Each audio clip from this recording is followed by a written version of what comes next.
اعوذ باللہ من الشیطان الرجیم بسم اللہ الرحمن الرحیم۔ آج کا ہمارا موضوع بخاری شریف کی حدیث نمبر 142 اور 143 ہے۔ حدیث نمبر 142 کے اندر رسول کریم صلی اللہ علیہ وسلم کا قضائے حاجت کا طریقہ بیان کیا گیا ہے۔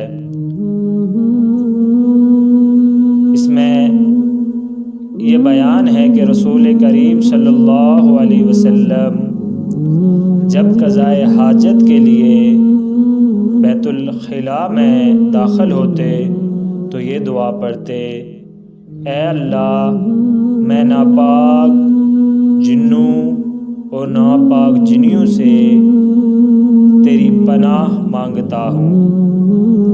یہ بخاری شریف کی حدیث نمبر 142 تھی، جبکہ حدیث نمبر 143 بھی اسی طرح کی ہے کہ نبی کریم صلی اللہ علیہ وسلم بیت الخلاء میں تشریف لے گئے۔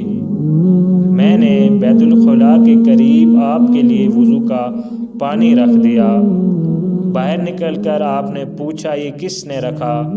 جب آپ کو بتلایا گیا تو آپ نے میرے لیے دعا کی اور فرمایا: اے اللہ، اس کو دین کی سمجھ عطا فرماؤ۔